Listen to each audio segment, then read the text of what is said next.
أعوذ بالله من الشيطان الرجيم. بسم الله الرحمن الرحيم. قد خلت من قبلكم سنن فسيروا في الأرض فانظروا كيف كان عاقبة المكذبين. Ngicela u-Allah angivikele kusathane ongathandwa. Egameni lika Allah onomusa onesihawu. Umdali wethu ufuna sihlale ngokujabula, sihlale ngokuthula, sihlale ngentokozo, sihlale ngokwethaba. Assalamu alaikum wa rahmatullahi wa barakatuh. Ukuthula makube kini nonke, nomusa nezibusiso zika Allah zibe kini nonke, ngisho nabasemajele, ngisho nabaseyibhedlela. Sengathi umdali angehlisa umusa wakhe nesihawu sakhe, bese konke abagulayo baphile, abasemajele nabo baphatheke kahle emajele baze baqede igwebe zabo, nababoshiwe beboshelwe into abangayenzanga. Sengathi umdala ngaba nani, nezibusiso zakhe nomusa wakhe ube nani, zingane zakwethu. Lalelani, ngishilo ngathi iQuran abantu abaningi bayayisaba, abafuna ukuyifunda, especially amaNazaretha, amaRoma, amaJuda, amaWatchtower, abakhonza amadlozi. Ingako iQuran bengafuni ukuyifunda ngoba iQuran inezinselelo eziningi uAllah aziphosela bona abangakhona ukuyimela. Ngeke bakhona ukuyimela. So ingako beyibalekela iQuran bengayifundi. Mawufunda iQuran kwenzakala izinto ezimbili. Mawufunda iQuran kwenzakala izinto ezimbili mawufunda iQuran. 1, amehla ayavuleka ubone iqiniso njengoba linjalo. Subhanallah. 2, yudhillu bihi kathiro, ulahleka kokugcina.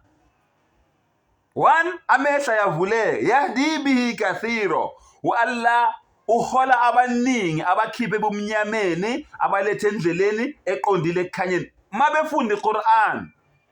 2, yudhillu bihi kathiro, uAllah abaningi futhi mabefunda iQuran balahleka kokugcina, unomphelo befunda iQuran.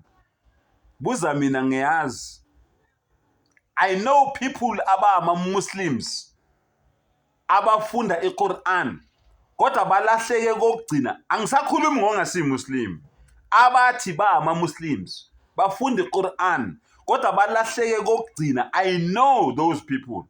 So Allah kawakhuluma manga makathi abaningi bafunda iQuran, Allah abaguide, ababonisa indlela. Abaningi bafunda iQuran balahle kunomphelo. Sengathi Allah angangisave mina nawe, wena oyimuslim, nawe wena ongasiyi muslim, osazothi mawubona le video yami bese amehla yavuleka, bese uyaqaqeka umqondo, ubone iqiniso, uphume kulobo mnyama ohamba kubo uzohamba eqinisweni. Sengathi umdali ke angahlale esivikele ngaso sonke isikhathi, ukholo lwethu luqine, sibambelele kule nkolo yakhe ngalamazinyo layo omhlathi, ubamba ungasayeki. Amen. Lalela kumdali uthini, naye inselelo futhi. Qad khalat min qablikum sunan. Allahu akbar. Uthini Allah? Uthi ngeqiniso bekukhona izibonelo, imizekeliso beyikhona before sifika thina emhlabeni. Allahu akbar. Izibonelo bezikhona. Subhanallah. Before sifika thina emhlabeni, singakabikho emhlabeni, izibonelo zikhona. Umdala sibonisa ngazi ukuthi lento asitshela yona iyiqiniso kangakanani. Lalela kumdala uthini? Uthi fasiru fil ardi. Allahu akbar. Hambani, zulazulani emhlabeni. Allahu akbar. Zulazulani emhlabeni. Subhanallah. Subhanallah. Bese nenzani maniloku umzulazula emhlabeni? Fanduru, vulana amehlo nibone. Fanduru, vulana amehlo nenze njani? Nibone. Kayfa kana aqibatul mukadhibin, ukuthi Allah subhanahu wa ta'ala wadila kanjani nabantu ababekhuluma manga njengani. Allahu akbar. fanduru kayfa kana aqibatul mukaththibin. Allahu akbar. Zulazulani emhlabeni nibone ukuthi isiphetho athi amaXhosa izigqibo, iziphetho zalabantu laba ababekhuluma amanga bekhohlisa abantu emhlabeni. U-Allah uthi zulazulani emhlabeni nibone ukuthi kwaba yini iziphetho zabo.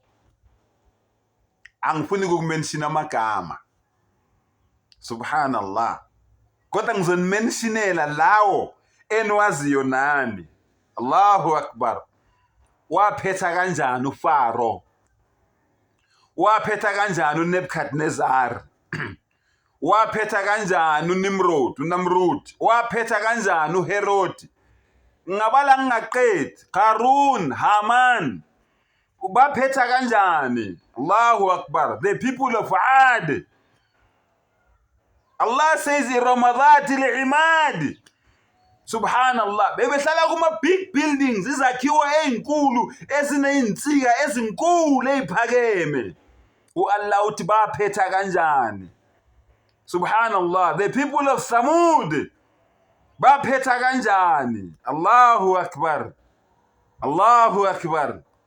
Baphetha kanjani bonke laba bantu? Ngabala ngingaqedi. uGoliath waphetha kanjani? Kwaba yini isiphetho sikaGoliath? Waphetha kanjani? Subhanallah. So Allah uthi go around emhlabeni ubheke. Wena uzobona ke nabanye abaziwa uwe mina engingabazi. Ubheke abaholi benu labeni bakhonzayo namhlanje, omkhulu babo nokhokho babo baphetha kanjani? Sengathi umntala ngasivula ingqondo, asivula amehlo, siphume ebumnyameni sizohamba eqinisweni, sibambelele eqinisweni njengoba linjalo. Sibekezele noma kumnyama kubovu, sebesidubula, sebesizingela, besilahlela ngamabhombe, besinisela ivula yamabhomba bafowethu, abafowethu koPalestine, koBosnia, kokuphi lapha amaMuslim ehlukumezeka khona ngenxa yeqiniso. Nazi ukuthi nesithunywa sika Allah uMuhammad sallallahu alaihi wasallam, lokho kwenzeka kini naloko kwenzeka kithi kwenzeka nakuye. Wathukwa, wasongelwa, wanyefulwa, wahletshwa, wafasela uzungu, ayikho into engenziwanga. Washaywa, wacishe wabulawa, wazingelwa, waxoshwa waze wafuduka endaweni yakubo, wayokenzile kuzana, wayoqala iSlam kwenye indawo. Akukho ekwenzekalayo kithi ma-Muslims okungenzakalanga esithunyweni sika Allah subhanahu wa ta'ala nalabo ababakade naye, kodwa bayibamba lendlela le, bayiqinisa lendlela le. Yingakho namhlanje mina nawe singama-Muslims. Wa akhiru dawana alhamdulillahi rabbil alamin.